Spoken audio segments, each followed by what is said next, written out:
안녕하세요. 노알람 이덕조노무사입니다. 이전에 임금체불 발생 시 임금 진정에 대한 절차를 알려드린 적이 있습니다. 오늘은 노동부의 임금 진정을 통해 체불 임금이 확인되었음에도 불구하고 회사에서 임금을 지급하지 못한 경우 어떻게 하면 임금을 지급받을 수 있는지 그 방법에 대해서 알려드리는 시간을 갖도록 하겠습니다.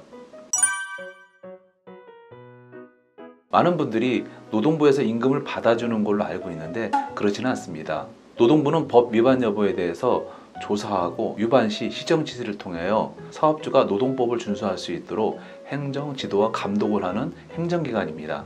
노동부 근로감독관은 노동 분야 특별사법경찰관으로 임금체불 사건을 범죄 관점에서 접근하고 처리합니다. 물론 임금 진정 단계에서 노사 간의 합의로 임금을 지급받는 경우도 많이 있습니다. 노동부 진정 단계에서 임금을 받지 못하였다면 별도의 민사소송을 통해 국가에서 인정해주는 강제력에 있는 증서인 집행권한을 받으신 후 그 후 강제 집행을 하셔야 합니다. 집행권한을 받는 여러 가지 방법이 있는데 오늘은 일반 근로자도 쉽게 할 수 있는 법률구조공단을 통한 무료 법률구조와 소액재판, 지급명령 신청에 대해서 알아보는 시간을 갖도록 하겠습니다. 국가는 일정 요건에 해당하는 경우 체불임금에 대해서 소송비용 및 변호사 비용을 지원해주는 제도를 두고 있는데 법률구조공단의 무료 법률구조제도입니다. 법률구조공단에서는 최종 3개월의 평균임금이 월 400만원 미만인 근로자를 대상으로 체불임금에 대해서 소송비용 및 변호사 비용을 지원하고 있습니다. 무료 법률 구조를 받기 위해서는 임금체불 진정을 통해 노동부로부터 체불임금 등 사업주 확인서를 반드시 받으셔야 합니다. 임금 진정 절차에 대해서 궁금하신 분은 이전 영상을 참고해 주시기 바랍니다.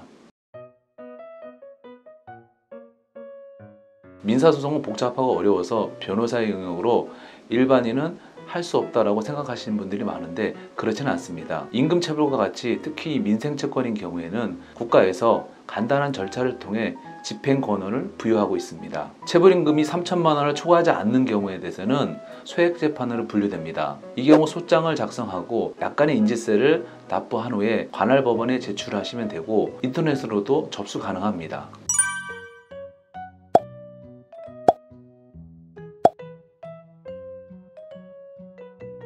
소송은 한 번만 개최되고 노동부로부터 발급받은 체불임금 등 사업주 확인서를 제출하였다면 법정 다툼 없이 곧바로 확정 판결을 받을 수 있습니다. 지급명령 신청이란 임금 및 금전 지급에 대하여 근로자와 사용자 간의 다툼이 없다라고 예상되는 경우 근로자의 신청서만 가지고 법원이 판단하여 사업주에게 지급을 명하는 제도로서 일반 소송 절차보다 간단한 절차를 말합니다. 근로자 본인이 스스로 지급 명령을 신청할 경우 채권자, 채무자의 성명, 지급 명령 정보를 송당하는 데 필요한 주소 및 우편번호, 연락 가능한 전화번호, 신청 취지 및 신청 이유 등을 기재하여 신청하시면 됩니다. 법률구조공단을 통해 무료 법률구조를 받으신 경우에는 법률구조공단에서 강제집행을 대리해 줍니다. 그러나 개인이 민사소송이나 지급명령 신청을 받아 집행권한을 확보하신 경우에는 본인 스스로 법원에 신청을 하셔서 강제집행을 하셔야 합니다.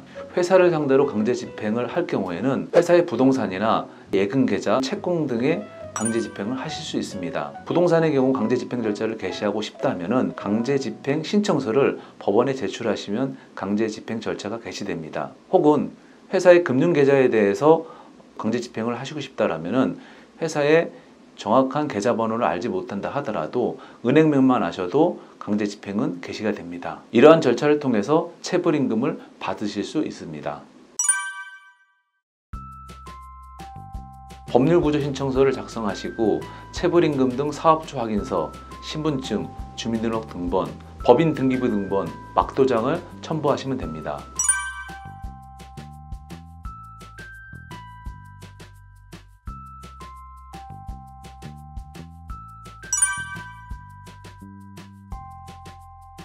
무료 법률구조는 근로자를 대리하여 소송을 제기하는 것이므로 통상 6개월 정도의 시간이 소요됩니다. 그러나 회사가 불복한 경우에는 6개월 이상의 시간이 걸릴 수도 있습니다.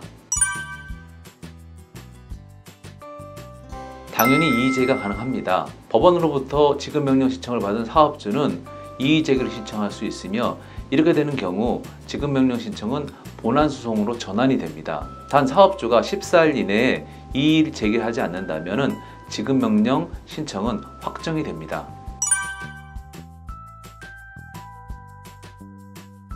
체불임금은 국가에서 대신 지급하는 체당금 제도를 활용할 수 있습니다. 체당금에는 일반 체당금과 소액 체당금이 있는데 이 체당금에 관련된 자세한 내용은 다음 영상을 통해서 자세히 알아보는 시간을 갖도록 하겠습니다.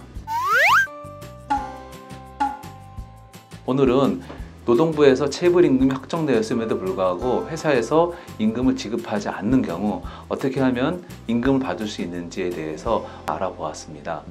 더 궁금한 사항이 있으신 분들은 유튜브에 댓글을 남겨주시거나 블로그를 통해 확인해 주시면 감사하겠습니다. 감사합니다.